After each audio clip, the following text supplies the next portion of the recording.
Teman-teman sekalian, ibu-ibu yang dirahmati Allah Subhanahu wa taala, dalam kesempatan ini kita sengaja mengambil sebuah judul yang insya Allah judul ini hanya saya bahas di kajian khusus muslimah.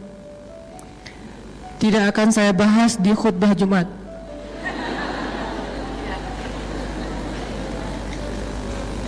Kenapa demikian? Karena ada beberapa materi yang memang kadang harus memilih siapa yang layak mendengarnya dan siapa yang mungkin tidak terlalu berkepentingan untuk mendengarnya. Walaupun semua ilmu dalam Islam itu baik didengar oleh laki-laki ataupun didengar oleh perempuan, tapi ada materi-materi khusus yang kadang ketika didengar oleh orang yang tepat, maka insya Allah itu juga akan menjadi kebaikan yang lebih besar.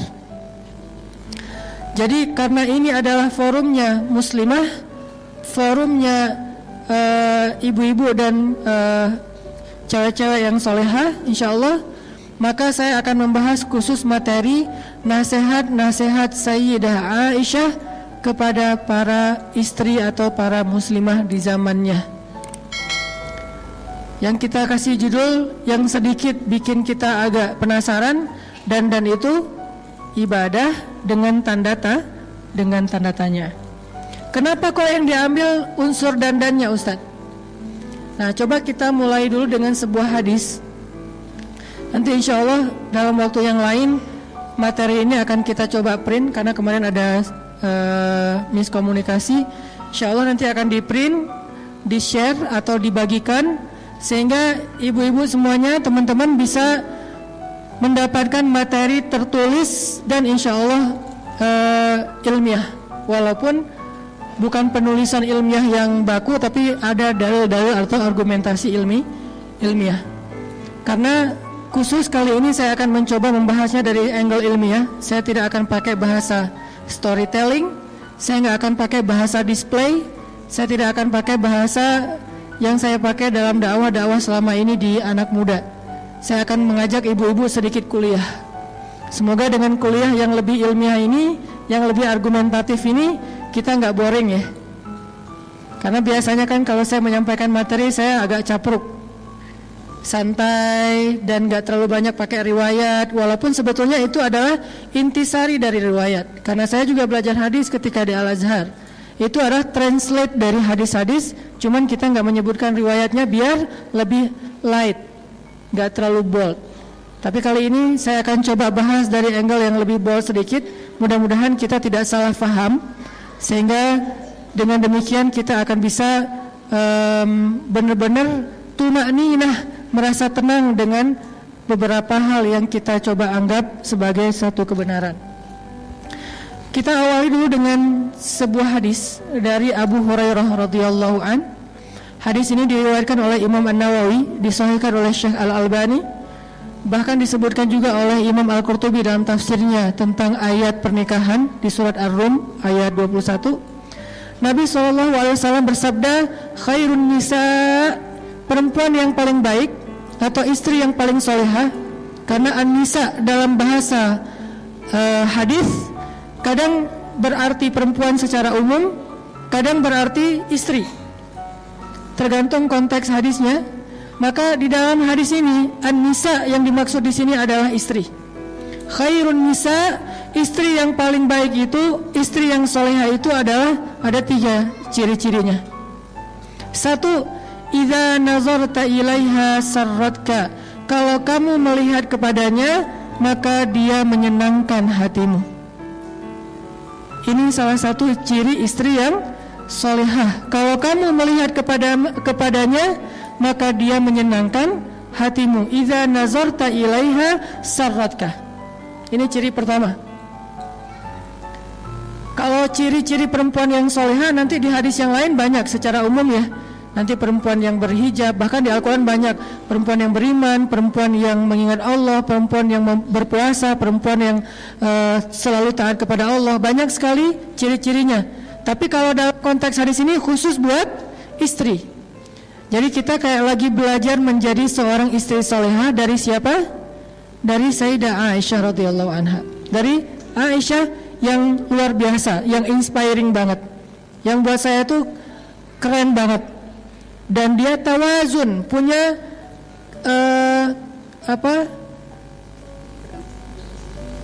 keseimbangan dalam segala hal, perfect dalam segala urusan. Bukan hanya masalah ahli ibadah, dan kita tahu gimana ahli ibadahnya Aisyah. Bukan hanya dalam masalah jawad, karim, suka menginfakkan hartanya. Kita juga tahu gimana Aisyah sekali menginfakkan hartanya itu 1000 dirham.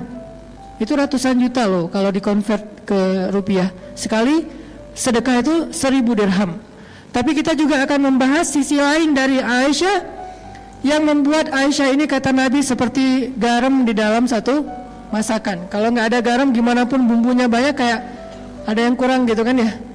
Kalau Khadijah, perempuan yang sempurna. Fatimah, perempuan yang sempurna. Maryam, perempuan yang sempurna. Asiyah, istri Fir'aun, perempuan yang sempurna. Terus Aisyah, dia seperti garam di dalam masakan. Kalau nggak ada ini, walaupun dia sedikit saja, kalau nggak ada jadi hambar semuanya. Dan itulah Aisyah radhiyallahu anha. Sehingga ketika kita belajar dari Aisyah, kita belajar unsur garamnya, bukan pecinnya ya, tapi garam. Kalau pecin kadang gurih tapi nggak sehat. Kalau garam gurih dan menyehatkan. Oke. Materi sudah diposting di IG Soft Muslimah. Buat nanti teman-teman yang mau mengakses, bisa sekarang, bisa nanti setelah acara ini. Kata Nabi, khairun nisa, sebaik-baik perempuan atau sebaik-baik istri itu adalah idza nazarta ilaiha sarratka, kalau kamu melihat ke arahnya maka dia menyenangkan hatimu. Itu yang pertama. Yang kedua, idza amartaha ata'atka, kalau kamu meminta dia sesuatu atau kamu menyuruhnya melakukan sesuatu, maka dia taat kepadamu. Itu ciri yang kedua. Kamu di sini siapa, ibu-ibu? Suami. Jadi kalau suami meminta sesuatu kepada istrinya, menyuruh sesuatu kepada istrinya, ata'atka, dia taat kepada suaminya. Itulah istri yang salihah. Dan yang ketiga, idza ghibta anha hafizatka fi amwalika wa ahlik, kalau engkau meninggalkannya, kerja, dinas, kayak gitu-gitu, maka dia akan menjaga kehormatanmu dan hartamu dengan amanah. Menjaga kehormatanmu dan hartamu dengan amanah. Yang ketiga ini saya coba buka sedikit karena ini nggak akan dibahas panjang. Menjaga kehormatan di sini artinya apa, ibu-ibu? Menjaga kehormatan salah satunya adalah tidak membuka aurat keluarga kepada publik. Apa aurat keluarga? Aurat keluarga itu bukan hanya tubuh. Itu kalau aurat fisik, aurat diri kita, aurat pribadi. Aurat keluarga, masalah keluarga. Jadi menjaga kehormatan suami artinya kita nggak boleh curhat di sosmed. Itu arti menjaga kehormatan suami.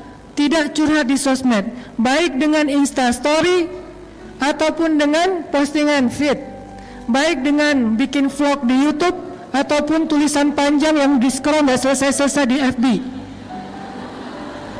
atau bahkan sekedar status saja, update status di WhatsApp kita atau di Telegram misalnya. Apalagi kalau di Telegram kadang-kadang kita kayak bisa bikin emoticon sendiri gitu kan. Terus emoticonnya tuh kayak cry gitu, kayak lagi nangis gelung-gelung atau jungkir balik, kayak guling-guling kayak gitu. Terus kita kayak share gitu, ini loh ada emoticon baru tapi wajah-wajah kita lagi nangis, seolah-olah kita pengen semua orang tahu saya tuh lagi sedih, saya lagi ada masalah di keluarga, saya lagi ada kayak gini. Terus kita kayak curhat gitu untuk menunjukkan bahwa pasangan kita, keluarga kita itu kayak nyakitin kita. Ini namanya membuka aurat keluarga. Dan ini artinya kita tidak menjaga kehormatan pasangan kita. Kalau itu yang kita lakukan, bukan soal soleh atau tidak, soal Allah mau membantu kita atau enggak dalam masalah kita. Begitu kita membuka di ruang publik, maka Allah udah langsung, kalau bahasa sosmednya, Allah langsung unfollow. Allah tuh gak suka banget dengan postingan kayak gituan.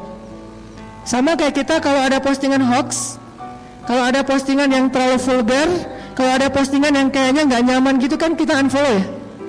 Allah, malaikat juga gitu. Allah itu nge-follow kita. Mana ayat Allah nge-follow kita? Wa huwa ma'akum aynama kuntum. Maka dia bersama kalian dimanapun kalian berada. La tahzan, innallaha ma'ana. Jangan sedih, jangan khawatir, Allah bersama kita. Ma zannuka bisnain, Allahu salisuhuma, kata Nabi. Kenapa kalian pikir kita cuma berdua? Bukankah Allah yang ketiga? Allah itu ngikutin kita. Allah itu membersamai kita kalau bahasa resminya. Tapi begitu kita posting sesuatu yang sifatnya aurat keluarga di ruang publik, maka Allah langsung unfollow. Bentuk unfollow-nya kalau yang paling ekstrim di surat At-Taubah, bara'atum minallah, Allah angkat tangan, nggak mau lagi terlibat. Kalau Allah udah nggak terlibat dalam masalah keluarga kita, ibu-ibu, maka siapa lagi yang bisa menyelesaikan masalah kita? Kalau Allah udah nggak terlibat dalam masalah kita dengan pasangan kita, terus siapa yang akan membujuk hati pasangan kita agar dia kemudian jadi sayang lagi sama kita, agar dia kemudian ngaku bersalah, agar dia kemudian insaf, agar dia kemudian memperbaiki diri? Siapa yang akan membolak-balikan hati dia kalau Allah udah nggak terlibat? Memangnya publik bisa membolak-balikan hati manusia? Bahkan hatinya sendiri nggak bisa, karena hati manusia ada di antara jemarinya Allah. Allah lah yang membolak-balikan hati itu.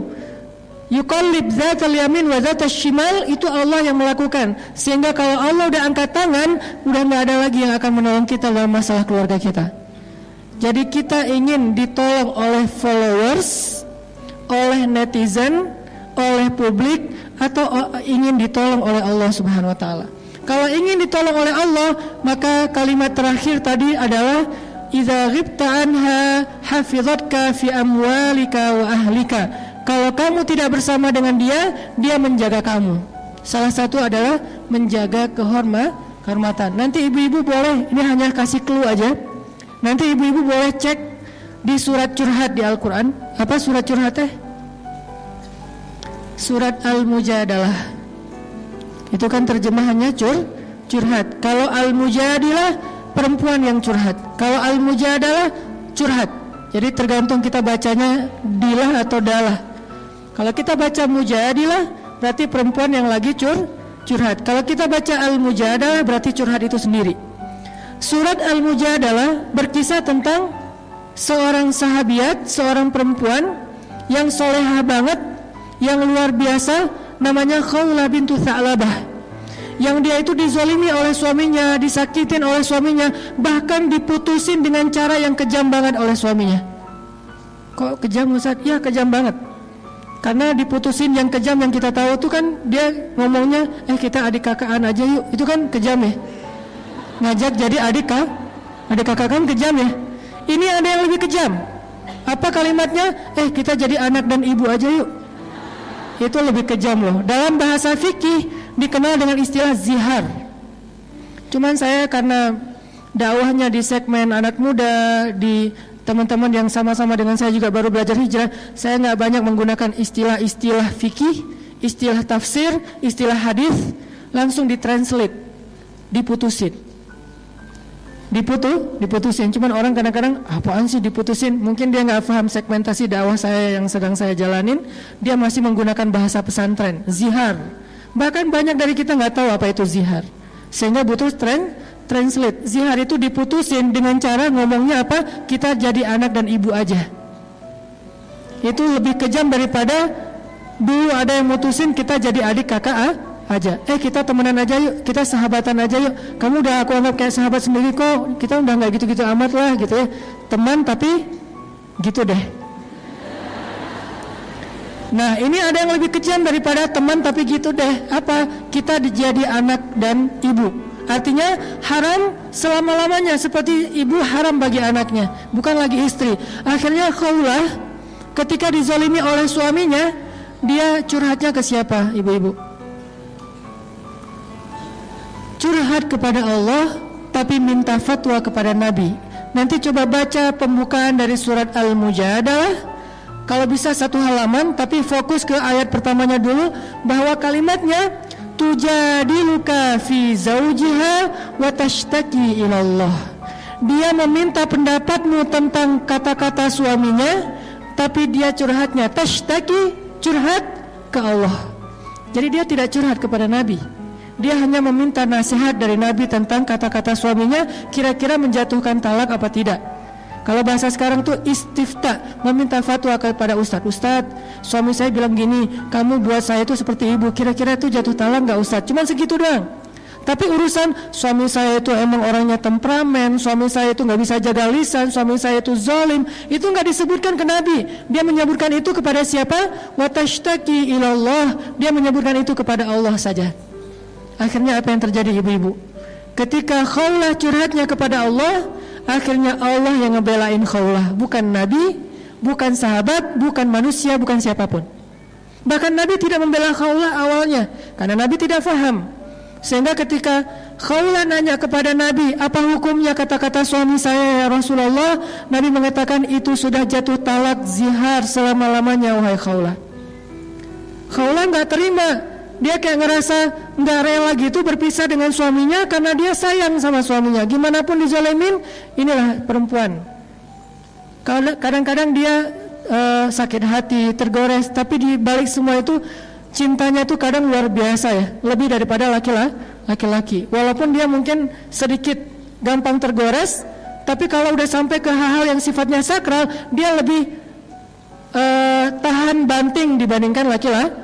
Laki-laki dengan mudahnya mengeluarkan kata talak apa segala macam. Pada akhirnya perempuan yang akhirnya minta kalau bisa ini nggak jatuh talak, Ustaz gimana suami saya ngomong kayak gini, yang akhirnya mencari solusi cewek, ibu-ibu, istri.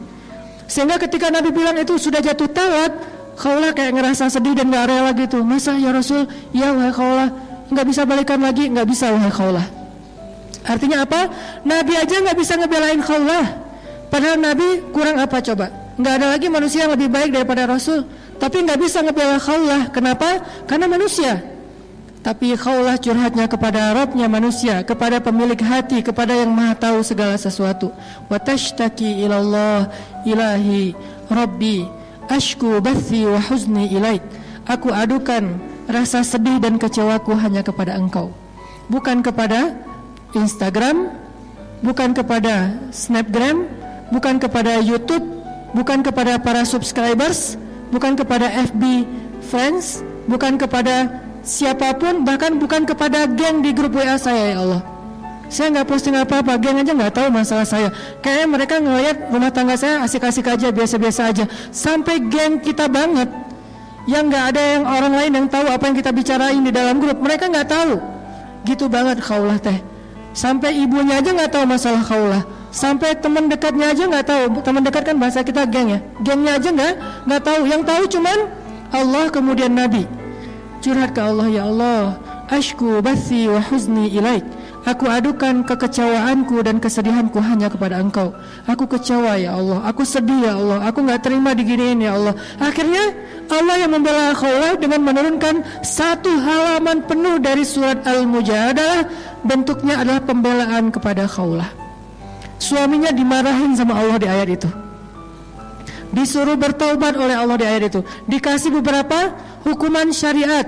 Dia harus berpuasa atau memberikan makan kepada fakir miskin dan seterusnya sebagai hukuman terhadap kata-katanya yang mutusin istrinya dengan bahasa kita jadi anak dan ibu aja. Ini artinya apa? Kalau kita menjaga Allah, Allah jaga kita. Bentuk menjaga Allah dalam urusan rumah tangga, jaga kehormatan rumah tangga kita yang Allah perintahkan.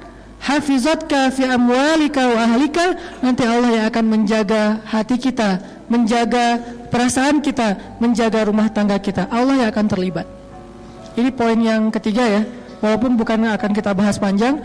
Inilah 3 ciri istri solehah yang disampaikan oleh Nabi dalam hadis riwayat An-Nasai.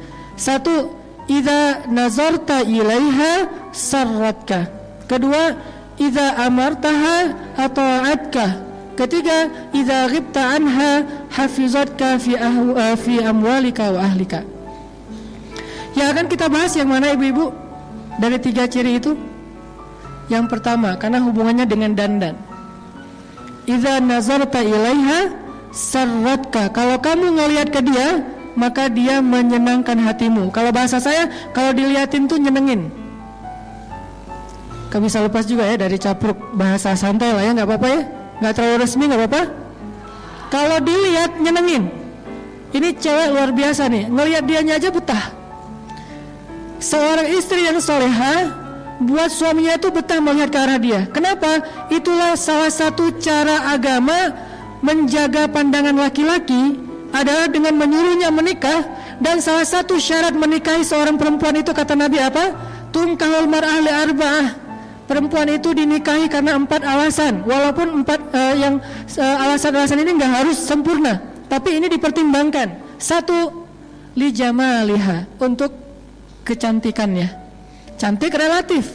Ada orang yang senang dengan yang model matanya kecil, ada yang model matanya lebar, ada yang pengen rambutnya keriting, ada yang pengen rambutnya lurus, ada yang pengen misalnya kulitnya putih bersih, ada yang pengennya agak lebih kayak etnik gitu misalnya.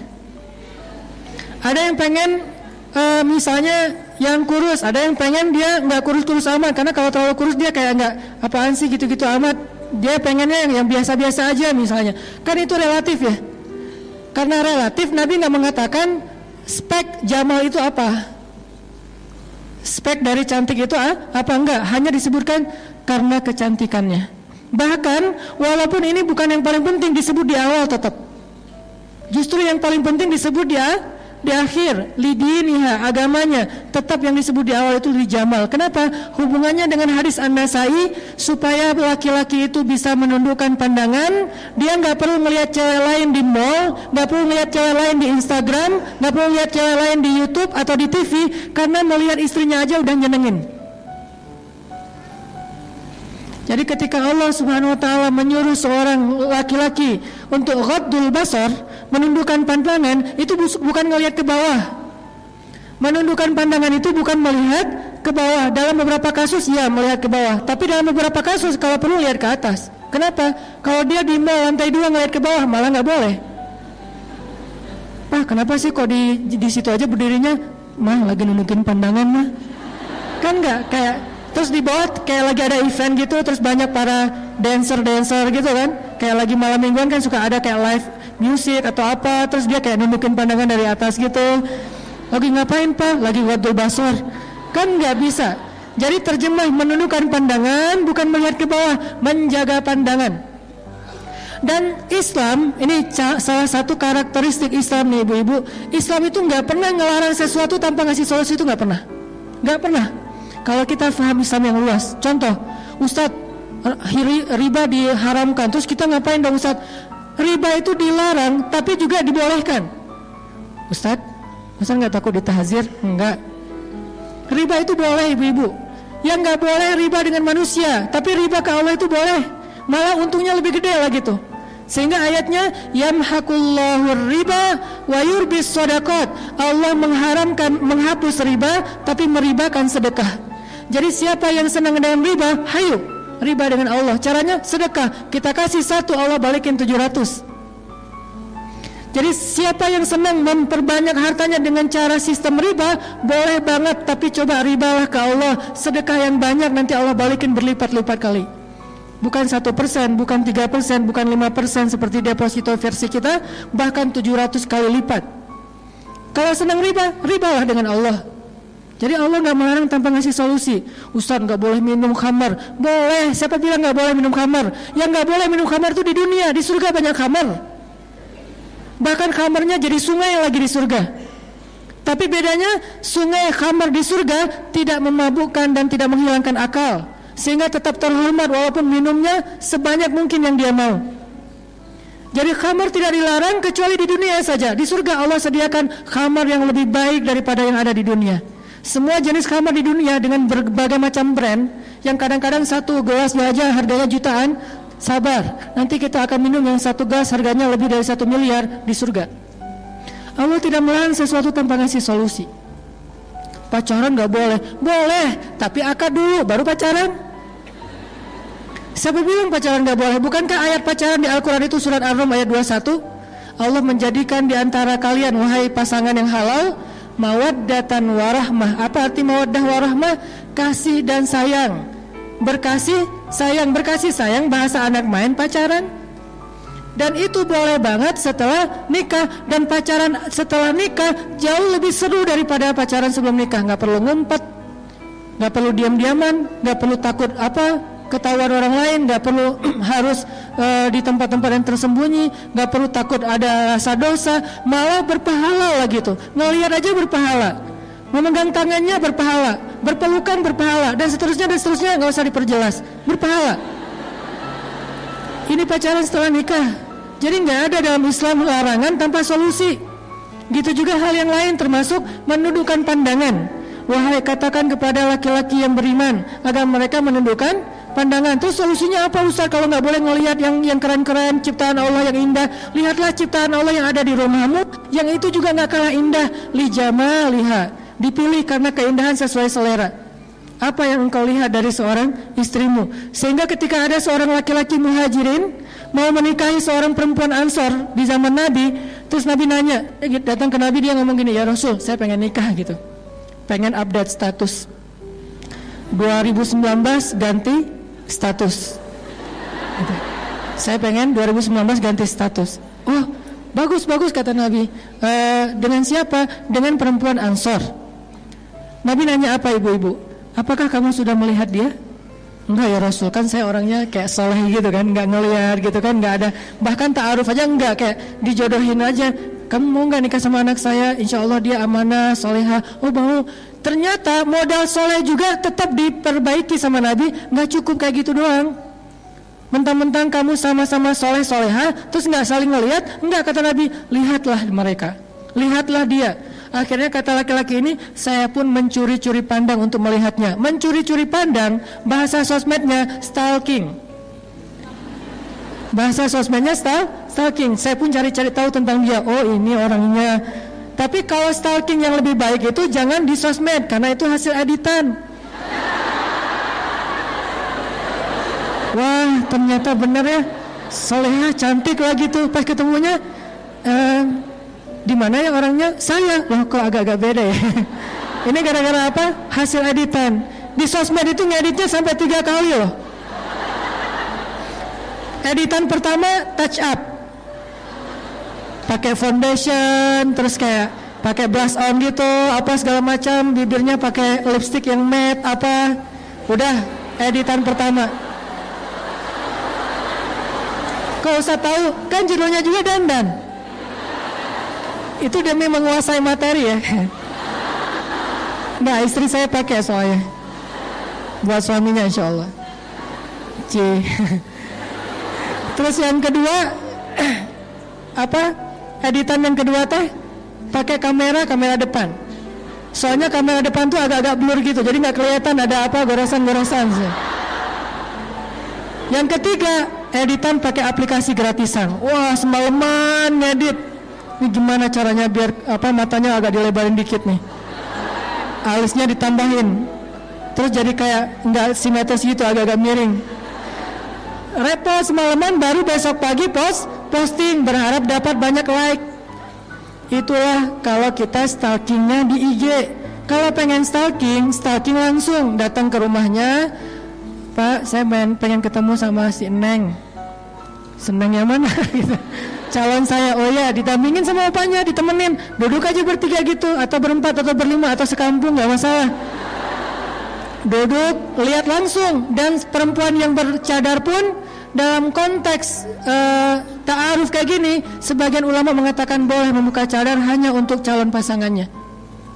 Sampai dibolehkan membuka cadar bagi perempuan yang bercadar khusus untuk calon pasangannya. Di riwayat yang lain mengatakan nggak perlu lihat wajahnya, cukup lihat matanya dan tangannya saja. Yang jelas lihat.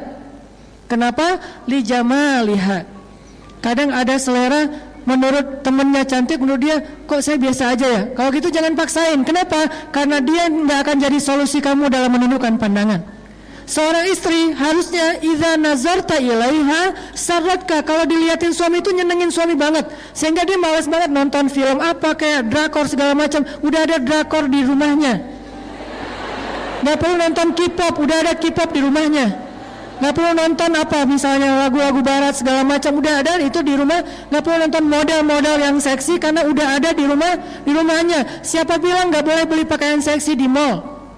Ibu-ibu kalau jalan ke Arab Saudi, saya pernah nggak sengaja, bukan saya stalking ya, nggak sengaja nih lagi jalan di mall Saudi, kan di Saudi cewek-cewek rata-rata bercadar ya, cewek bercadar tapi belinya maaf pakaian-pakaian yang kayak orang di pantai kayak gitu, pakaian-pakaian yang mungkin sebutlah kalau bahasa perempuan mungkin kayak lingerie gitu belinya, tapi bercadar.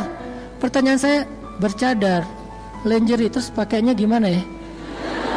Ternyata lama-lama saya menjadi paham, oh itu saking solehannya nih perempuan, di luar dia tidak mau tabarruj. Tabarruj itu bukan larangan berdandan ibu-ibu. Tabarruj itu larangan berdandan untuk yang bukan muhrim. Harus diperjelas, bukan berdandan titik, bukan. Karena berdandan titik itu masih relatif. Ada sisi positif, ada negatif. Dandan bisa ibadah, bisa dosa. Kalau dandan yang keluar rumah berlebihan dan membuat fitnah, itu namanya tabarruj. Wala tabarrujna tabarrujal jahiliyatil ula.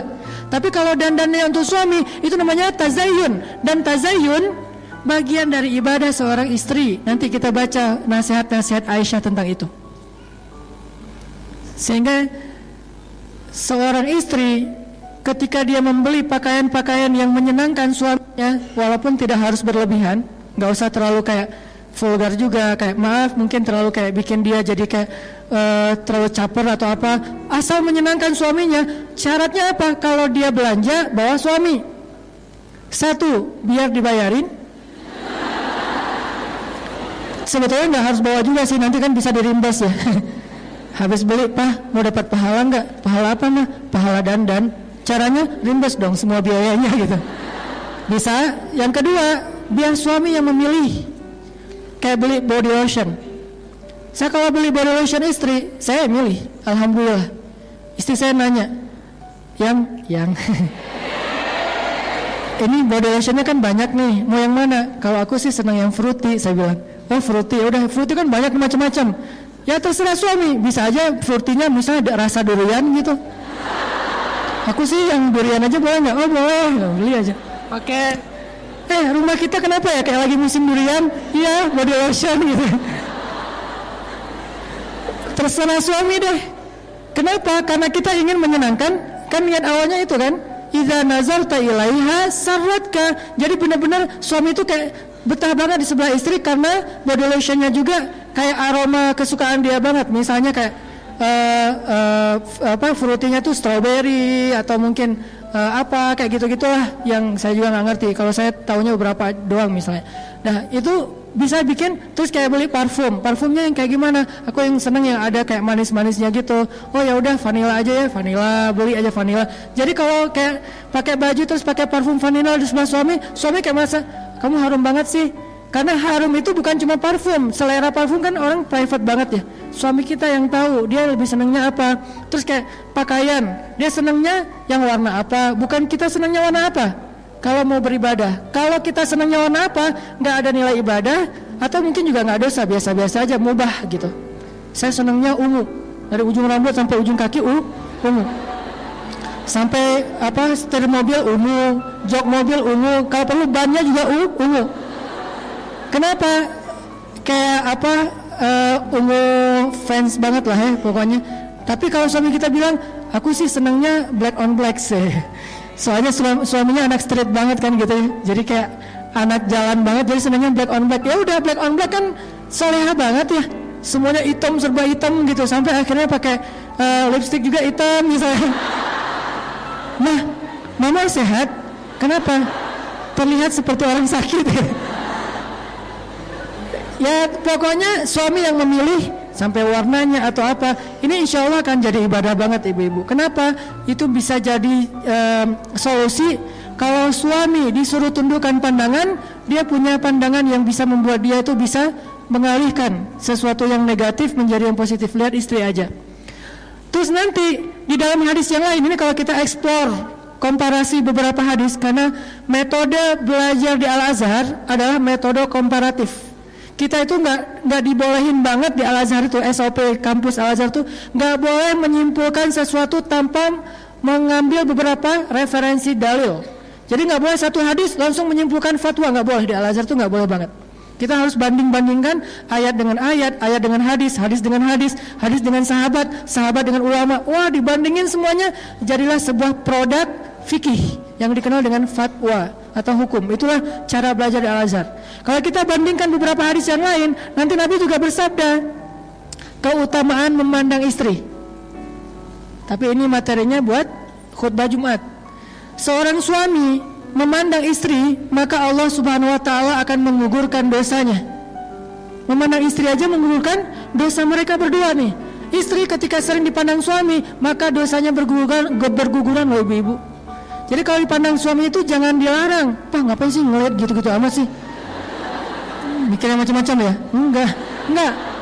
Kalau suami ngelihat kita tuh harus kayak, oh alhamdulillah lagi ibadah gratis tanpa harus gerak berdiri ruku dan sujud, udah dapat pahala, berguguran dosa. Jadi pagi-pagi itu udah aja lewat lalu lalang rempong gitu depan suami.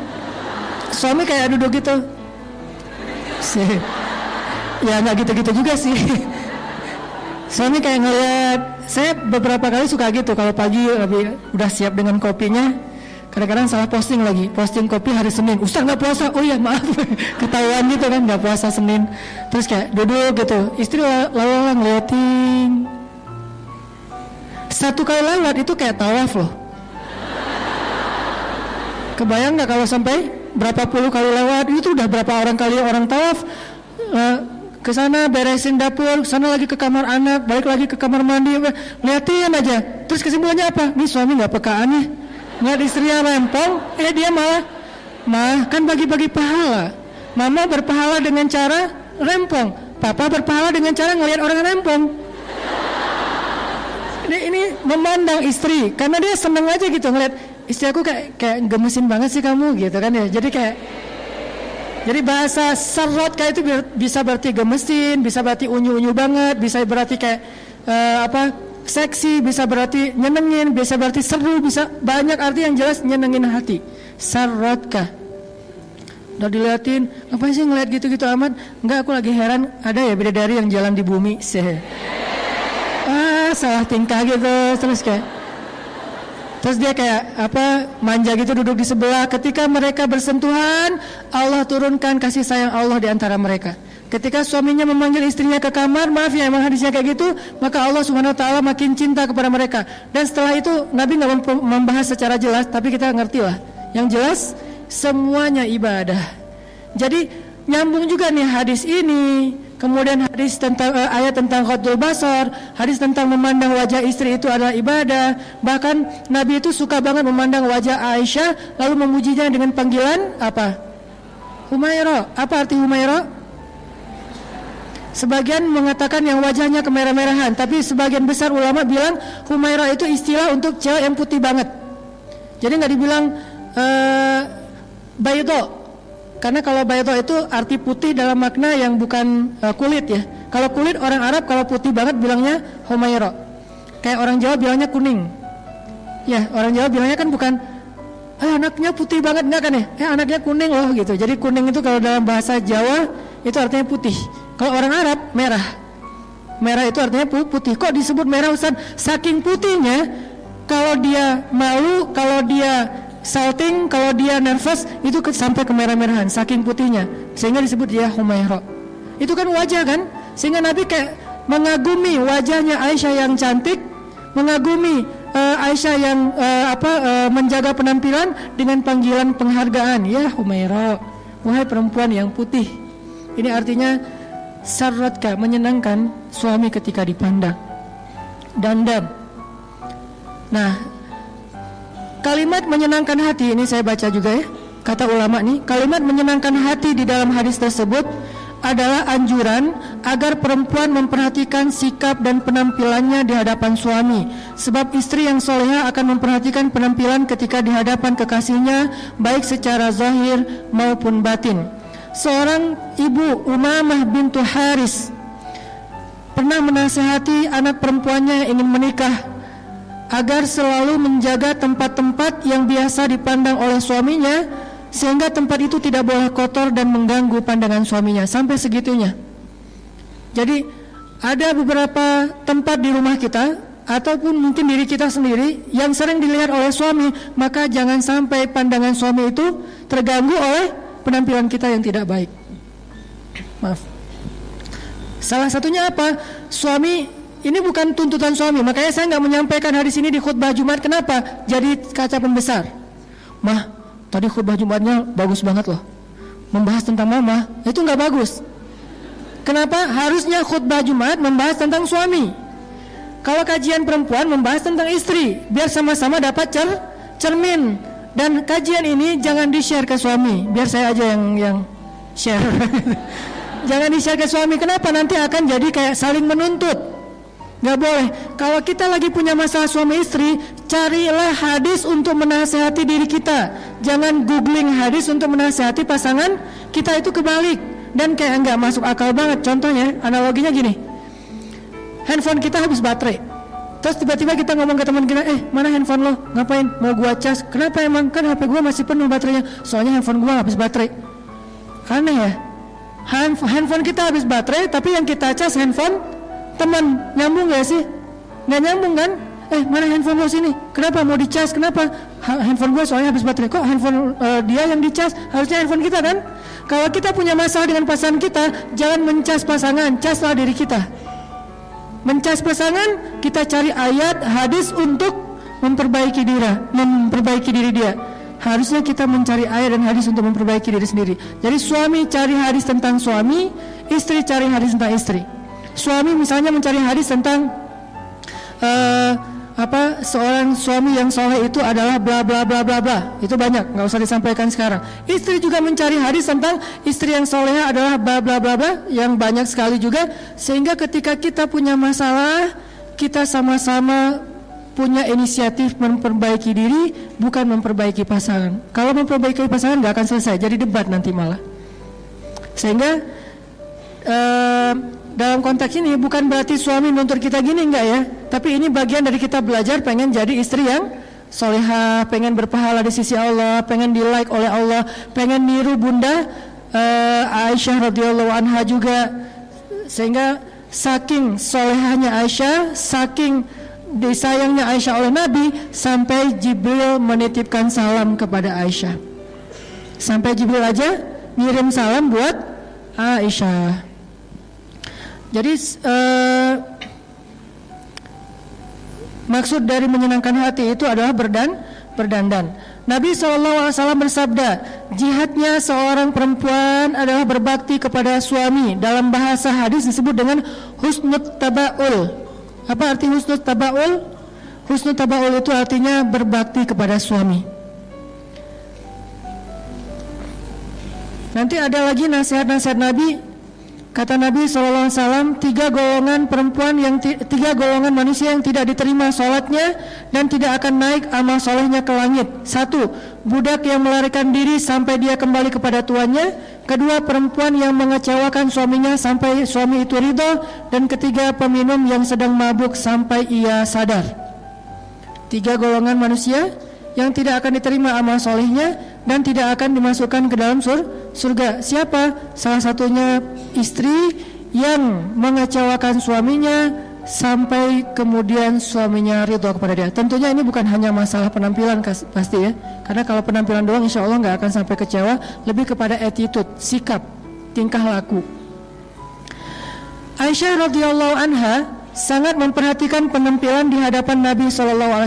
Ini coba ibu-ibu dengarkan baik-baik, ini penting banget. Aisyah sangat memperhatikan penampilan di depan Nabi, dan ia tidak ingin Nabi melihat dirinya kecuali dalam keadaan menyenangkan beliau. Suatu ketika Nabi SAW masuk menemui Aisyah, dan di tangan Aisyah ada perhiasan yang terbuat dari dedaunan. Jadi Nabi baru pulang kerja gitu kalau bahasa kita, atau kalau dalam bahasa hadis baru pulang berdakwah, baru pulang berjihad. Sampai di rumah Nabi menemui Aisyah. Aisyah sedang memegang perhiasan yang terbuat dari dedaunan. Yang perlu kita catat, Aisyah itu seorang perempuan yang sangat brilian, smart, kreatif. Itu Aisyah. Bukti kreatif, banyak barang-barang yang biasa aja di tangan Aisyah jadi bernilai. Itu Aisyah banget. Ada daun jadi bernilai sesuatu yang kreativitas luar biasa, karena anaknya smart banget. Karena ceweknya itu brilian banget, Sehingga di tangan Aisyah segala sesuatu jadi bernilai. Jadi di tangan Aisyah itu ada kayak perhiasan dari daun. Nabi bertanya, ini apa wahai Aisyah? Kata Nabi. Dan kalimat ini harus dibaca dengan nada storytelling ya, bukan nada khutbah. Kalau nada khutbah, ini apa wahai Aisyah? Kan nggak enak ya. Jadi kayak Nabi baru pulang-pulang tiba-tiba teriak, ya Aisyah, apakah ini? Apaan ya? Ini jadi gini ya. Storytelling tetap harus dipakai. Ini apa Aisyah? Karena Nabi kalau ngomong sama istrinya nggak pernah teriak kan? Nggak pernah bentak, nggak pernah teriak, ngomongnya lembut. Ini apa Aisyah? Apa jawaban Aisyah? Ini aku pakai berhias untukmu wahai Rasulullah. Jadi ketika Nabi pergi, Aisyah ngapain? Bikin hiasan, bikin sesuatu yang bisa dia pakai ketika Nabi pulang, dia pakai untuk menyenangkan Nabi. Cuman kebenaran Nabi pulang dadakan gitu, Nabi ketuk pintu dibuka sama Aisyah, dan di tangan Aisyah masih ada hiasan itu yang belum jadi. Terus Nabi nanya, ini apa Aisyah? Ini mau saya pakai untukmu ya Rasulullah, supaya menyenangkan hati Rasulullah SAW. Apakah ini sesuatu yang dianggap tidak penting? Kalau gitu kita menganggap Aisyah melakukan hal yang gak penting dong. Kalau gitu kita menganggap Aisyah melakukan hal yang sia-sia. Gak mungkin, Aisyah itu brilian banget, solehah banget. Maka apa yang Aisyah anggap penting, maka itu ibadah. Apa yang Aisyah anggap penting, maka itu amal soleh. Kalau Aisyah sampai segitu-gitunya memperhatikan berhias untuk Rasulullah, berarti berhias untuk suami itu adalah ibadah dan amal soleh yang penting insya Allah. Apalagi dalil yang lain. Begitulah Aisyah radhiyallahu anha bersungguh-sungguh dalam berdandan untuk membahagiakan Nabi, sehingga ia memperhatikan hal-hal yang kecil agar Nabi melihatnya dalam keadaan penampilan terbaik. Sampai terkadang ia sibuk mengurus dandanannya untuk Nabi dan melewatkan satu majelis ilmu bersama Nabi. Ini kata ulama. Saking sibuknya Aisyah berdandan untuk Nabi, kadang-kadang Aisyah nggak hadir dalam majelis ilmu bersama Nabi. Coba, seolah-olah kadang-kadang berdandan lebih utama daripada duduk di dalam majelis ilmu. Terkadang, bukan selalu ya. Kenapa nggak ikut talim kemarin? Lagi dandan. Oke. Terus besoknya, kok nggak ikut lagi? Kan dandan. Minggu depan, kok nggak pernah hadir sih? Kita bikin talim udah sering loh. Kan ibadah itu dandan. Nggak gitu-gitu amat juga sih. Islam itu kan syumul ya, komprehensif, bukan satu hal doang. Jangan parsial. Tapi juga bukan berarti talim nggak pernah mikirin dandan, seolah-olah dandan itu nggak penting. Enggak. Satu dari 3 ciri cewek solehah itu adalah dandan untuk suaminya. Nah, Aisyah sampai nggak hadir dalam majelis ilmu bersama Nabi gara-gara lagi sibuk berdandan. Apa dalilnya Ustadz? Dalilnya suatu hari ketika Nabi sudah wafat, yang menggantikan Nabi mengajar hadis di Masjid Nabawi siapa? Abu Hurairah. Karena yang paling banyak menghafal hadis Nabi Abu Hurairah. Suatu hari Abu Hurairah mengajar hadis-hadis Nabi di Masjid Nabawi, dan Aisyah ikut mendengar dari ruangnya, dari kamarnya, dari rumahnya di sebelah masjid. Aisyah dengerin gitu. Abu Hurairah meriwayatkan Rasulullah bersabda. Apa yang membuat Aisyah heran? Aisyah heran banyak hadis yang disampaikan Abu Hurairah Aisyah nggak pernah mendengar dari Rasulullah. Sehingga ketika selesai majelis, lalu Aisyah bertanya kepada Abu Hurairah, memanggil Abu Hurairah, ya Abahir, wahai Abu Hurairah. Itu panggilan Abu Hurairah, Abahir. Ya Abahir, wahai Abu Hurairah, kenapa saya nggak mendengar hadis yang kamu sampaikan tadi dari Rasulullah? Banyak sekali yang saya nggak tahu. Dari mana kamu dengar wahai Abahir? Kenapa saya nggak dengar? Apa jawaban Abu Hurairah? Wahai ibu kami. Itu panggilan untuk Aisyah karena istri Nabi adalah ibunya orang yang beriman. Wahai ibu kami, ya saya mendengarkan hadis itu, sedangkan ibu tidak mendengarkan, soalnya ibu sibuk dengan berdandan. Jadi saya mendengarkan hadis ketika ibu lagi sibuk berdandan. Ini bukan sindiran, ini bukan celaan untuk Aisyah, tapi ini untuk menunjukkan bahwa Aisyah ada kalanya waktunya dia lagi repot dengan dandanannya sampai tidak sempat menghadiri majelis hadis bersama Rasulullah SAW. Sehingga jawaban Abu Hurairah, ya hadis itu enggak ibu dengarkan karena saya tidak disibukkan dengan berdandan seperti ibu untuk Rasulullah SAW. Ini dalil para ulama yang jarang diangkat, angle-nya enggak ke sini. Jadi saya pernah sih dengar beberapa ustaz cerita tentang hadis yang sama, cuman angle-nya apa? Angle-nya tentang Abu Hurairah menghafal hadis lebih banyak dari Aisyah. Tapi kalau saya ngambil angle yang lain, walaupun itu juga benar, angle yang lain apa? Ternyata saking sibuknya berdandan, terkadang Aisyah sampai nggak sempat hadir dalam majelis hadisnya Rasulullah SAW. Padahal Aisyah tahu majelis ilmu itu pahalanya luar biasa. tapi karena lagi dandan, ya udah deh tanggung. Ini dikit lagi masa mau sebelah doang kan ya? Ya udah 2. Majelis ilmu udah kelewat. Ya gimana lagi? Insya Allah itu juga ibadah dan yang ini juga ibadah. Ini menjadi bukti bahwa Aisyah sangat memperhatikan penampilannya di depan Rasulullah Sallallahu Alaihi Wasallam. Diriwayatkan oleh Bakrah bin Utbah bahwa suatu hari ia menemui Aisyah radhiyallahu anha binti Utbah, bahwa suatu hari ia menemui Aisyah dan bertanya tentang memakai hina. Apa itu hina? Tato syariat. Tato tapi boleh. Tadi Islam tidak melarang sesuatu tapi nggak ngasih solusi. Tato ya dilarang, itu sepakat. Nggak ada ulama yang ikhtilaf tentang itu. Nggak ada mazhab. Oh yang mazhab Syafi'i nggak boleh, mazhab Hambali boleh. Nggak. Tato sepakat nggak boleh. Tapi ada solusi, ada hina. Khusus buat cewek, maka hina menjadi tato yang tidak permanen, bahkan bernilai ibadah kalau dilakukan untuk suami. Bakrah bintu Utbah pernah mendatangi Aisyah bertanya tentang masalah memakai tato, memakai hina. Hina ini mirip dengan tato, dia dilukis di tubuh seorang perempuan, baik di tangannya atau di lehernya atau di bagian yang lainnya, di kakinya, dengan gambar yang terserah suami. Tanya ke suami, yang kamu mau gambar tato apa? Aku bunga boleh nggak? Bunga apa? Kaktus gitu. Oh ya nggak apa-apa. Gambar kaktus yang duri-durinya banyak.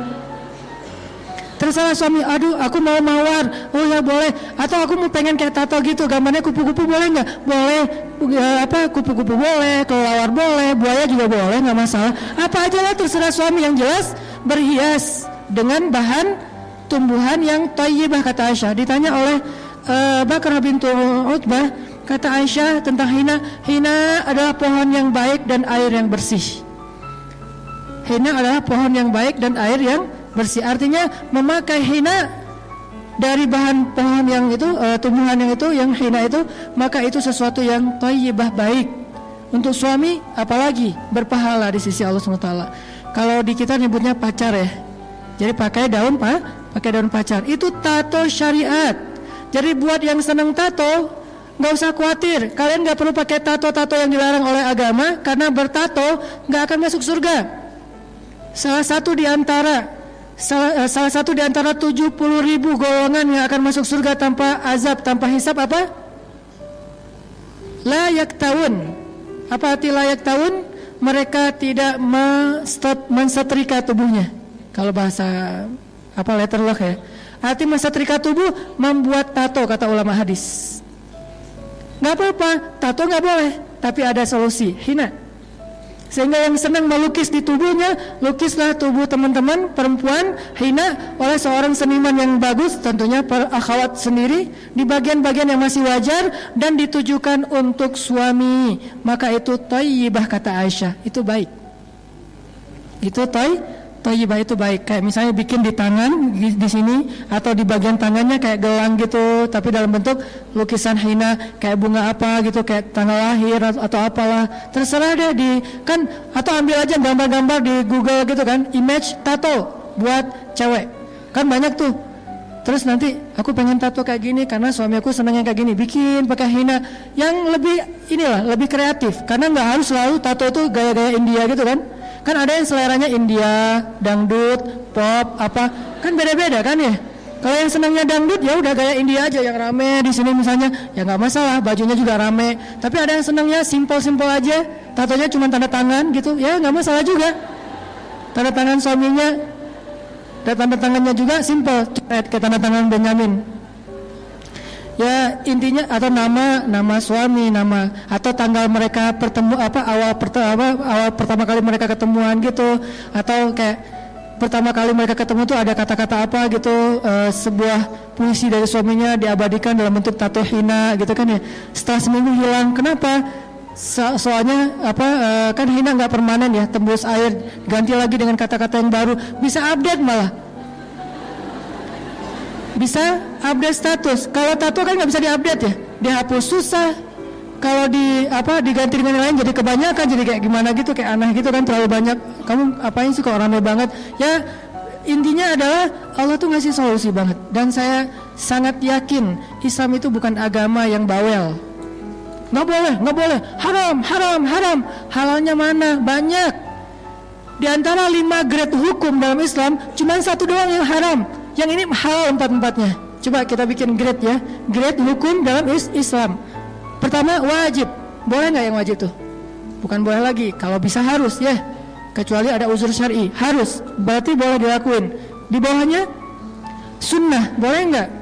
Malah berpahala kalau kita lakukan. Di bawahnya, mubah, boleh nggak? Boleh, walaupun nggak berpahala, tapi juga nggak dosa. Di bawahnya lagi, makruh, boleh nggak? Boleh, walaupun ditinggalkan lebih baik, tapi boleh dilakukan? Boleh. Baru yang terakhir, haram yang nggak boleh. Dari 5 grade hukum dalam Islam, cuma 1 doang yang nggak boleh. 4 boleh.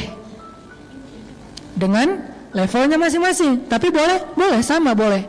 Cuman ada yang berpahala bolehnya, ada yang lebih berpahala lagi, ada yang biasa aja, ada yang bahkan kalau ditinggalkan berpahala tapi dilakukan juga nggak masalah. Intinya adalah Islam itu bukan agama yang ribet, yang susah, yang berat, yang beban, yang bawel, yang cerewet, yang cuman tahu istilah haram. Ustaz ini haram, belum juga nanya udah haram. Gimana nih? Ustaz saya ada pertanyaan, haram. Kok haram? Belum nanya. Jadi jangan senang dengan kata haram, senanglah dengan kata halal. Halal, haram. Sehingga ayatnya basyiran wa naziran, berita gembira dan peringatan. Tidak ada naziran wa basyiran, peringatan dan berita gembira. Sehingga orang kayak trauma gitu membahas Islam. Udah nggak usah terlalu serius lah, gue trauma dengan istilah-istilah yang terlalu syariat. Jadi dengan syariat trauma, karena yang ditampilkan tentang syariat itu cambuk. Gak ditampilkan efek dari itu, gara-gara cambuk akhirnya zina jadi berkurang, bahkan hampir tidak ada. Gak ditampilkan efek dari hukum syariat itu, gak ada lagi orang yang buang bayi di jalanan. Bukan itu yang ditampilkan dari syariat, tapi adegan cambuknya, adegan rajamnya, adegan kisosnya. Gak ditampilkan gara-gara kisos jadi zero crime. Kenapa? Karena naziran wa basyiran, bukan basyiran wa naziran. Harusnya kan Islam itu basyiran wa naziran, yang nyemangatin, yang bikin orang senang gitu, yang bikin orang bergairah. Termasuk ini, Ustadz, apa hukum tato? Boleh, tapi dari bahan hina, khusus cewek dan hanya untuk suaminya. Itu jawaban lengkapnya. Dan tolong ini jangan di-cut ya, jangan diedit jadi 1 menit terus salah paham. Harus lengkap. Ustadz, apa hukum tato? Boleh, dengan syarat bahannya dari hina, dipakai oleh cewek, ditujukan hanya untuk suami. Tato yang kayak gitu boleh. Saya lebih senang menjawab boleh daripada enggak. Ustadz, apa hukum riba? Boleh, dengan syarat ribanya ke Allah, bentuknya sedekah. Ustadz, apa hukum pacaran? Boleh, tapi akad dulu. Ustadz, apa hukum ini? Boleh. Ustadz, apa hukum khamar? Boleh banget, enak lagi tuh, tapi di surga. Syaratnya meninggal dulu. Jadi banyak boleh sebetulnya, cuman kita kan jarang menggali sisi bolehnya. Lebih banyak menggali sisi nggak boleh. Ustadz, apa hukum ini? Nggak boleh. Ustadz, apa hukum itu? Neraka. Ustadz, apa hukum ini? Siksaan. Ustadz, apa hukum ini? Kutukan. Ya sih, cuman sebelum itu yang ini dulu, karena basyiran baru naziran. Kalau udah dikasih solusi masih ke sana, baru naziran. Tato udah dikasih solusi hina, kok masih pakai tato? Naziran. Nggak akan mencium harumnya surga, apa segala macam, kan udah dikasih solusi.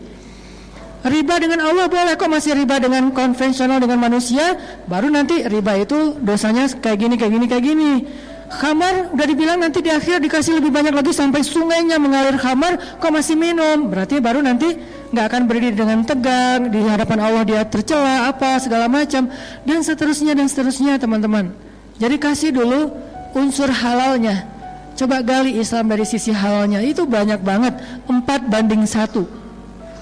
Cuman kita kurang ini Ustaz, makanya kita belajar, gali lagi, explore lagi tentang Islam, betapa Islam itu keren banget.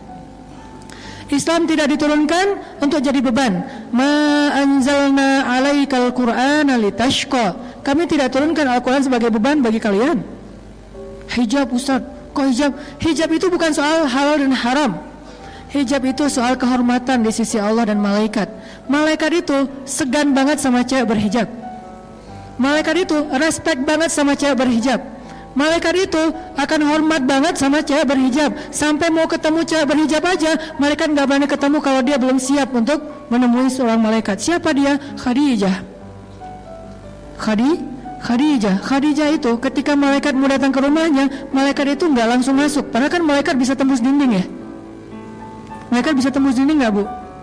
Kalau mau cling gitu, hantu aja bisa tembus dinding, jin aja bisa tembus dinding. Masa malaikat nggak bisa? Kenapa sih? Kayak Jibril kayak ribet banget sih mau masuk ke rumah Khadijah, kayak ngetuk pintu dulu, terus permisi dulu.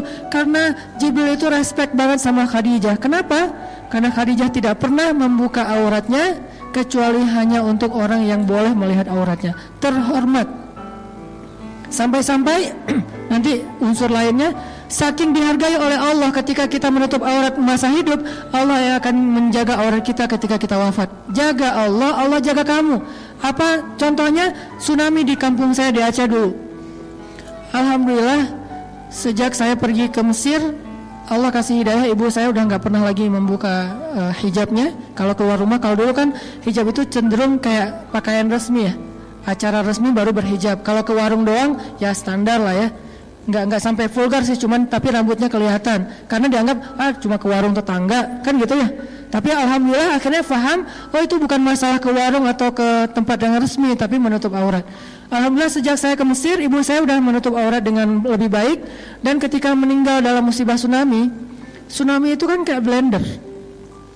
Teman saya alhamdulillah selamat, dia cerita, dia bilang, dia manggil saya gitu, Anan, dulu waktu tsunami itu gua naik ke lantai 2 rumah gua, dia rumahnya 2 lantai, naik ke lantai 2 karena dekat laut itu kelelep juga, walaupun lantai, karena airnya itu lebih tinggi dari pohon kelapa kalau yang dekat laut. Bilal, saya manggilnya Aris, panggilan keluarga. Bilal itu kan korban tsunami, dia ke blender dalam tsunami. Dia ininya kan punggung dia itu kan sempat kebelah, terus kakinya sempat sobek besar, kepalanya juga pernah ininya ada beberapa bekas kebelah gitu. Karena dia ke blender dalam tsunami, dia saksi hidup lah dalam musibah tsunami. Dia megang ibu saya, megang kakak saya, mereka bertiga kayak pegangan gitu menghadap ombak tsunami yang katanya lebih tinggi dari pohon kelapa. Itu hitam tapi kayak meletup-letup gitu, pecah gitu, hancur semua yang ada di depannya. Karena udah nggak bisa lari, akhirnya mereka ke blender bertiga. Dalam blenderan itu kata Bilal, dia sadar, lepas tangan ibu, lepas tangan kakak, terus Bilal terdampar nyangkut di atas atap rumah orang tapi udah sobek-sobek, terus dia pingsan gitu. Pas dia sadar ibu udah meninggal di pekarangan rumah, blender tapi selamat, ketahuan ininya jenazahnya di pekarangan rumah sama kakak saya. Yang bikin saya berbaik sangka dan jadi kayak hiburan buat saya, udah ke blender hijabnya nggak lepas. Sedangkan teman saya, dia cerita, namanya Habibi, dia cerita, Hanan, dulu gue juga ikut ke blender pas tsunami, gue pakai jeans, pakai baju kaos gue hilang, jeans gue hilang. Kebayang nggak pakai celana jeans yang ketat, pas dia di blender, sadar-sadarnya di atas atap rumah orang, itu udah hilang pakaiannya. Padahal pakai celana jeans loh, bukan hijab, bukan jilbab yang longgar ya. Jeans kan ketat, susah banget kan dibuka kan, sampai kalau darurat kan susah banget tuh dibuka tuh.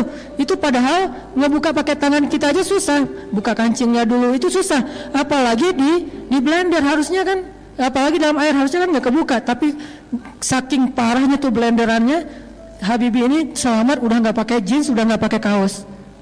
Untungnya mungkin Allah masih menjaga aurat dia, masih pakai pakaian dalam, tapi jeans sama kaosnya udah hilang. Ibu saya. Dan ada beberapa kejadian perempuan muslimah, aktivis dakwah yang mereka ke blender juga, ditemukan di depan rumah, ditemukan di jalan, tertelungkup, tapi hijabnya sempurna. Padahal ke blender. Itu hadis, jagalah Allah, Allah jaga kamu. Jaga Allah ketika kamu hidup, Allah jaga kamu ketika kamu wafat. Kalau di dunia aja digituin sama Allah, gimana di akhirat? Gak mungkin dia akan dibuka aibnya oleh Allah, Allah akan jaga. Allah akan bikin dia terhormat nanti di akhirat. Walaupun nanti di padang mahsyar ada adegan gak pakai apa-apa yang bikin Aisyah malu banget dengan hadisnya kan ya. Kata Aisyah, aduh malu banget sih hadis cerita itu. Kata Nabi, Aisyah, waktu itu orang gak akan peduli tentang aurat, karena orang sibuk dengan likulli imri'in yawma idzin sya'nun yughni. Tapi setelah itu Allah langsung tutup aurat cewek-cewek yang berhijab. Ini namanya basyiran. Bukan yang tidak berhijab satu jengkal itu nanti neraka segala macam. Itu yang kesekian. Nomor satunya, bahaslah unsur motivasinya, gairahnya, kebaikannya, kehormatannya. Itulah yang dibahas dalam Al-Quran, itulah yang dibahas dalam hadis, termasuk bab ini. Ternyata pakai tato itu boleh dengan syarat yang saya sebutkan tadi. Hina khusus cewek dan diniatkan buat suami, bukan buat orang lain. Malah tato ini tato berpahala lah gitu. Terus Bakrah bintu Utbah nanya lagi, bagaimana dengan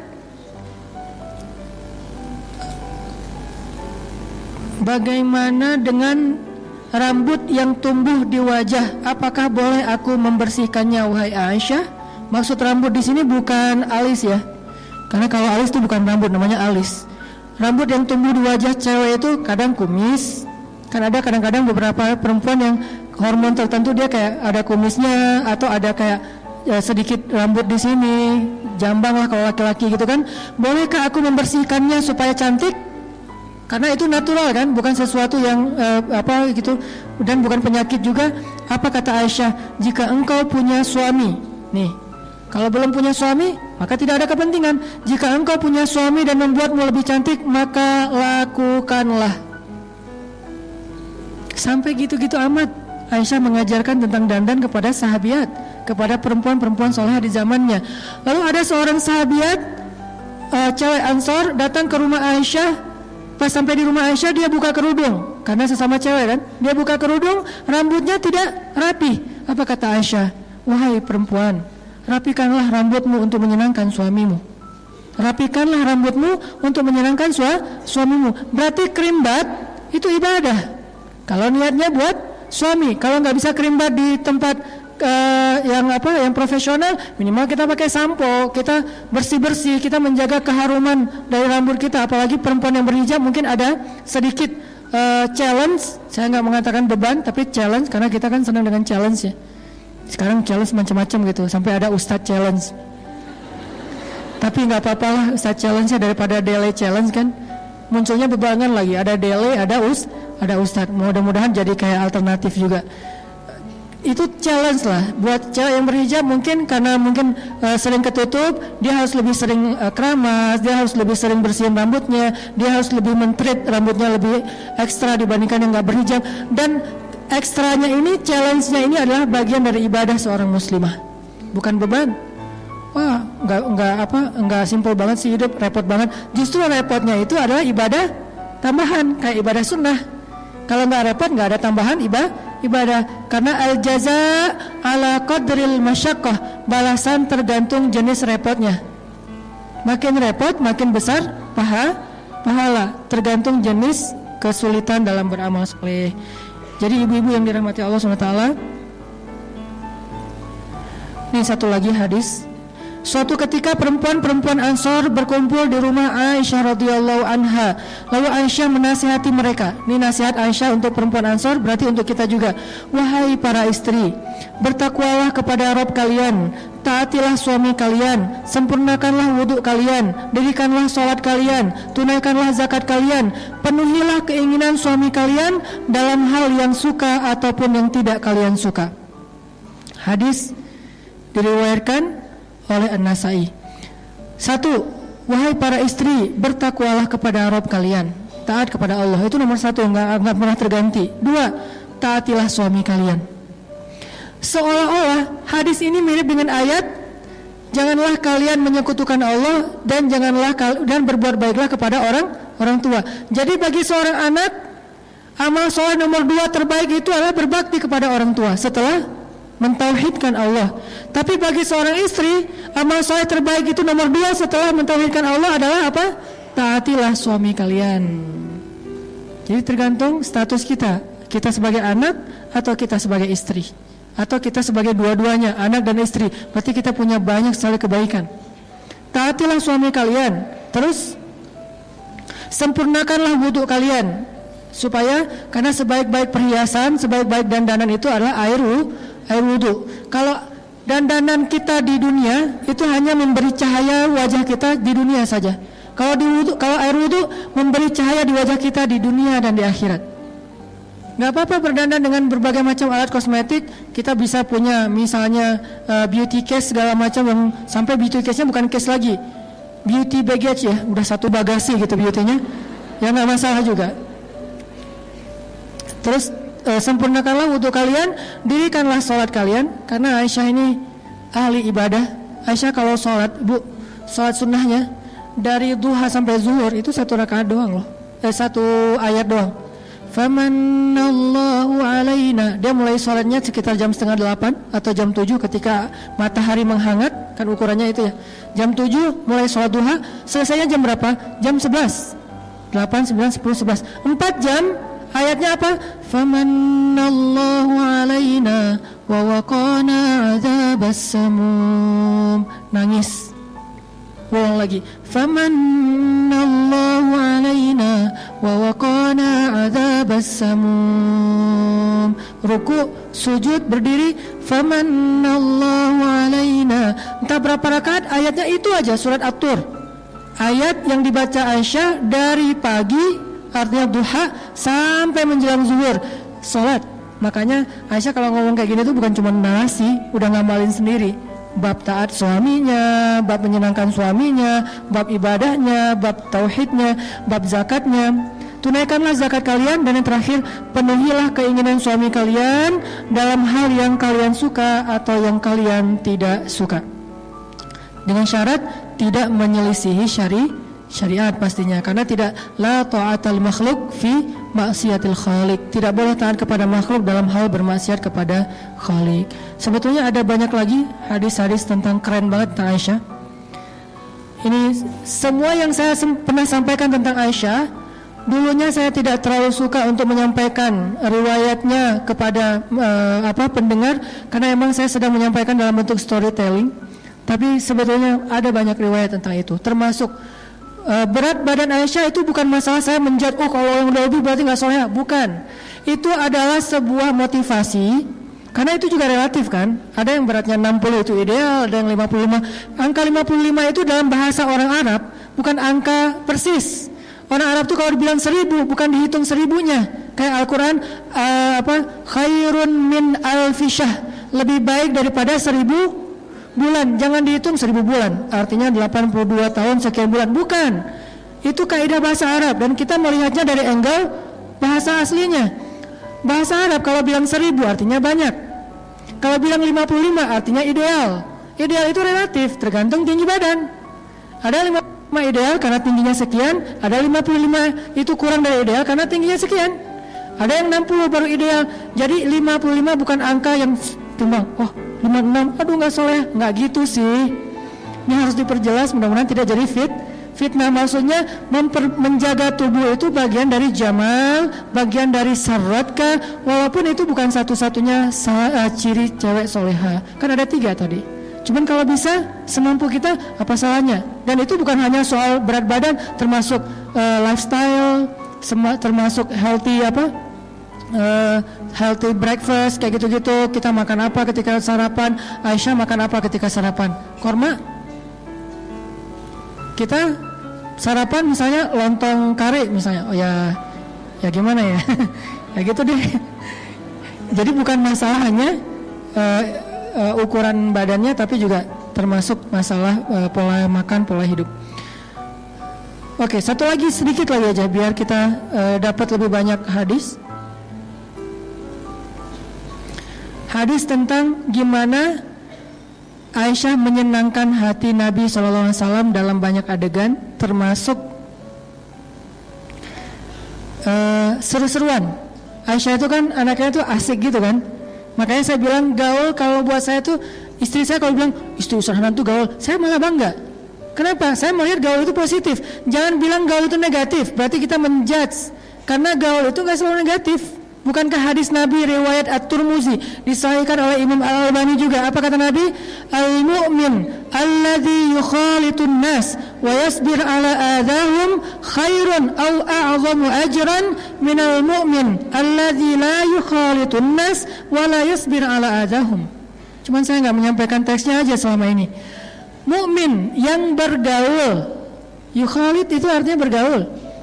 Mukmin yang bergaul dengan manusia lalu bersabar atas gangguan mereka, kekurangan mereka, maka itu lebih baik dan lebih besar pahalanya daripada mukmin yang tidak bergaul dengan manusia dan tidak bersabar atas gangguan atau kekurangan mereka. Hadis Tirmidzi, Ibnu Majah disahihkan oleh Al-Albani. Nanti gaul enggak selalu negatif, bahkan terkadang positif. Aisyah gaul banget. dia punya geng, dia punya teman, dia punya banyak murid, dia punya perempuan Ansor yang semuanya senang bergaul dengan Aisyah.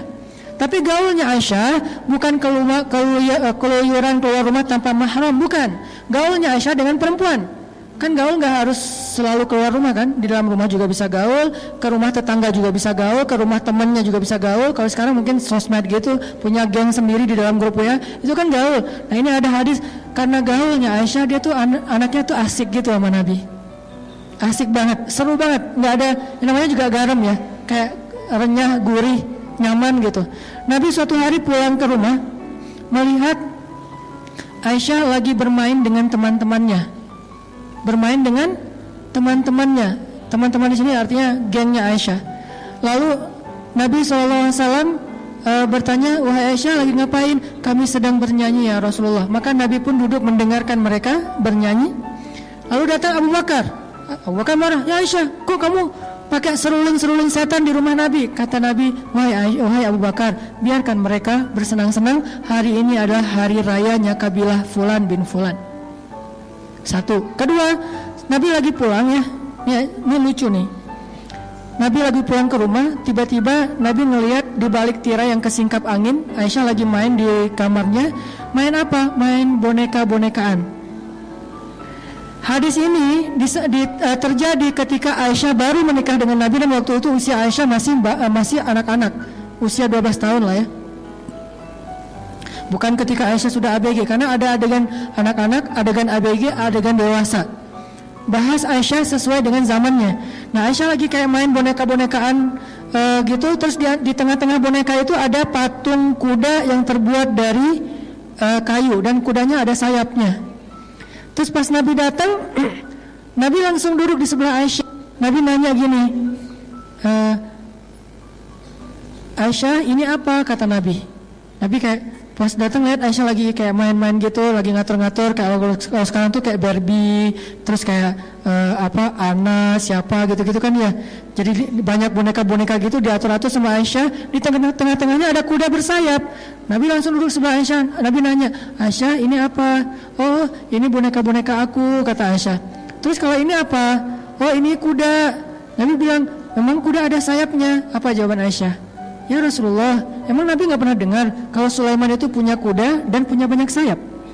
Nabi langsung tertawa sampai terlihat gigi gerahamnya. Mana gigi geraham? Di sini. Berarti ketawanya lebar, saking Nabi happy-nya dengan Aisyah. Terkadang kekanak-kanakan sedikit itu gemesin, gak masalah, selama masih mungkin tergantung usia juga ya. Kadang dewasa lebih butuh, kekanak-kanakan juga butuh kan.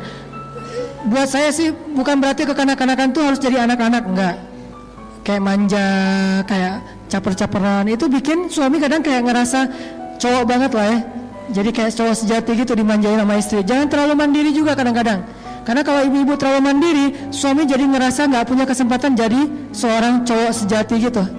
Kan cowok sejati yang melindungi gitu, yang memanjakan, yang ngusap-ngusap kepala gitu kan. Kita kayak ngerasa mau dipijat sama suami, enggak usah, aku mah enggak terlalu capek. Enggak apa-apa, manja aja. Kalau perlu gatal aja, minta suami yang garukin. Yang gatal, yang mana? Belakang, kanan dikit. Kiri salah. Kiri lagi. Ya. Itu tuh manja gitu tuh keren banget loh. Dan Aisyah tuh kayak gitu sama Nabi. Manja-manjaan, suami lagi itikaf terus kayak disisir sama Aisyah, itu kan manja-manjaan ya. Kayak sesekali mereka kayak kalau bahasa kita tuh kayak gila-gilaan gitu, lari-lari di tengah padang pasir gitu, terus kayak lomba-lomba lari. Itu kan gila-gilaan yang pacaran soleh yang berpahala ya. Lakukanlah itu, insya Allah berpahala dan akan seru banget hidup kita. Jangan garing-garing amat. Dan Aisyah traveler, karena emang enak diajak traveling, orangnya seru gitu, ramai, nggak kayak yang jaim-jaiman. Kebayang gak sih traveling sama pasangan kita terus dia kayak jaim gitu, yang kita mau kemana? Terserah. Krik-krik gak sih perjalanan, kan gak nyaman banget ya. Yang kita makan di mana? Ikut aja. Aduh gak seru banget. Yang kita challenge ya sih, kita bikin vlog ke apaan vlog? Kayak, aduh itu mah kayak gak gitu banget ya. Coba kebayangin pasangan kita tuh anaknya asik gitu, ngajak yang kita kemana? Wah ke sana yuk, ke apa? Kayak ramai gitu, terus kita kayak diskusi gitu. Walaupun akhirnya nanti jalannya cuman ke sebelah rumah atau kemana gitu, ke taman komplek gitu, nggak apa-apa. yang kita makan di mana? Makan misalnya batagor di sana, yuk makan cuangki di sana. Udah sering kali di sana. Oh iya ya, terus di mana? Ya udah deh di jalanan aja, kata dia. Aduh, aku nggak tega bawa kamu di kejalanan. Nggak apa-apa, kasal sama kamu kan tetap happy gitu kan ya. Akhirnya kayak seru-seruan gitu. Itu Aisyah banget teman-teman dalam bahasa sejarah. Cuman ketika kita translate kepada konteks sekarang, intinya kata ulama, Aisyah itu farihah marahah. Apa artinya? Aisyah itu seru. Farihah marahah, orangnya seru terus, happy terus, rame terus, nggak ada matinya. Itulah Aisyah. Sisi inilah yang jarang diangkat dari sosok ibunda Aisyah yang keren, super duper keren menurut saya. Kita hanya ngelihat sisi ibadahnya, malunya, hijabnya, oke, tapi belum sempurna. Banyak sisi lain yang luar biasa dari Aisyah, sehingga Nabi mengatakan Aisyah itu seperti garam di dalam sebuah lauk. Ayo kita belajar jadi garam buat suami kita, sehingga kalau nggak ada kita kayak ada yang kurang gitu. Dia kumpul sama gengnya tetap kurang, nggak ada kita. Saya kalau ngumpul sama siapa aja selalu bawa istri saya. Kenapa? Kalau nggak ada kamu tetap nggak seru. Tetap aja kalau ada dia tuh kayak seru gitu. Selalu harus kita jadi garam. Dia ngumpul sama gengnya, bawa kita. Kalau nggak tetap kurang. Dia jalan, bawa kita. Kalau nggak kurang. Dia meeting, bawa kita. Kalau nggak kurang. Sampai dia meeting masalah kerjaan aja, dia pengennya ada kita. Kalau kita nggak bisa ikut, dia kayak update gitu. Yang bete nih, kenapa? Nggak ada kamu, gitu ya. Terus kayak lagi meeting, kayak lagi chat gitu, terus lagi apa, itu kan seru banget ya. Itulah Aisyah. Imajinasikanlah sejarah sosok Aisyah radhiyallahu anha dalam perilaku rumah tangga kita. Semoga itu menjadi salah satu bekal kita untuk menjadi seorang istri solehah, selain unsur-unsur lain pastinya, sehingga Allah Subhanahu wa taala menitipkan salam untuk kita melalui para malaikat, sebagaimana Allah menitipkan salam untuk Aisyah melalui Jibril alaihi salam. Itu aja yang bisa saya sampaikan. Kita tutup dengan sama-sama berdoa kepada Allah.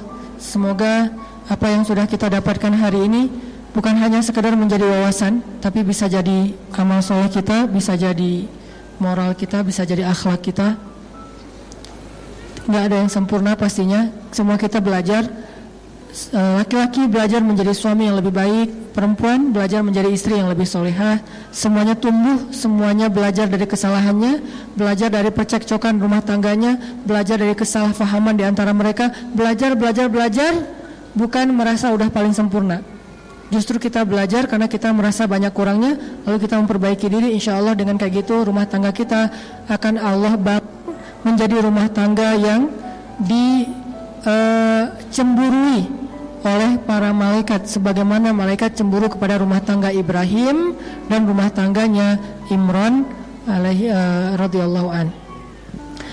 Allahumma ighfir lana dzunubana wa liwalidayna warhamhuma kama rabbayana shighara. Allahumma a'inna ala dzikrika wa syukrika wa husni ibadatik. Rabbana atina min ladunka rahmah wa hayyi' lana min amrina rasyada waj'al lana min kulli dhiqin makhraja wa min kulli hammin faraja wa min kulli usri yusra. Rabbana hab lana min azwajina wa dhurriyyatina qurrata a'yun waj'alna lil muttaqina imama.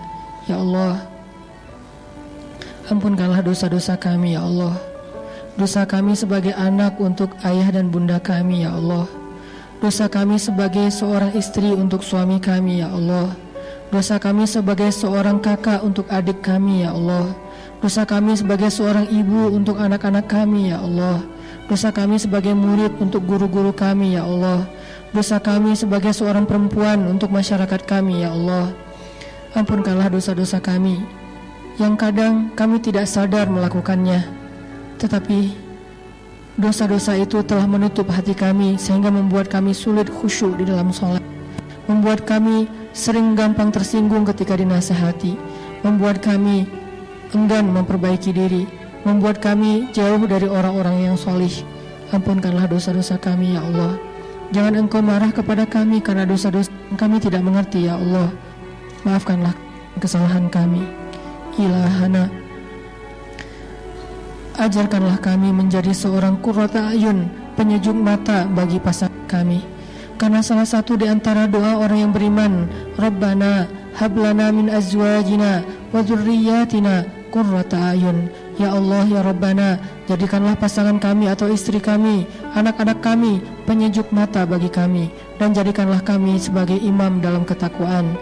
Maka ya Allah, kami sebagai para istri meminta kepada Engkau, bimbinglah kami, ajarkanlah kami bagaimana menjadi qurrata ayun bagi suami kami, menyenangkan pandangan suami kami, sehingga itu bisa membuat dia mudah menundukkan pandangannya di luar rumah kami, membuat dia merasa betah di dalam rumahnya, membuat dia mendapatkan pahala dari memandang kami, membuat dosa-dosa kami berguguran karena dipandang lama oleh suami kami, membuat kami menjadi istri yang soleh yang Engkau ridhoi, menjadikan itu semua jihad dalam rumah tangga kami. Ya Allah, ajarkan kami tentang hal ini. Ajarkan kami bagaimana berperilaku baik kepada suami kami, tersenyum di wajah suami kami, karena kami sadar tersenyum di wajah orang lain saja selama bukan fitnah itu adalah ibadah, apalagi tersenyum di wajah pasangan kami sendiri. Memaafkan kesalahan orang lain saja ibadah yang luar biasa, apalagi memaafkan kesalahan suami kami. Menjaga perasaan orang lain adalah ibadah, ra'fah, apalagi menjaga perasaan ra'fah kepada suami. Menunaikan hak orang lain saja ibadah, wafa, apalagi wafa kepada suami kami sendiri.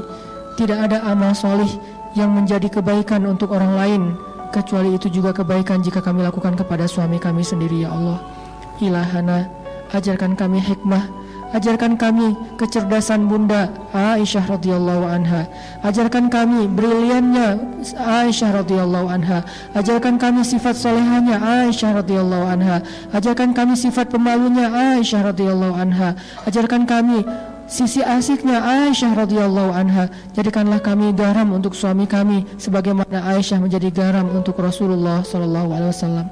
Rabbana atina fid dunya hasanah wa fil akhirati hasanah wa qina adzabannar. Subhanakallahumma wa bihamdika asyhadu an la ilaha illa anta astaghfiruka wa atubu ilaik. Assalamualaikum warahmatullahi wabarakatuh.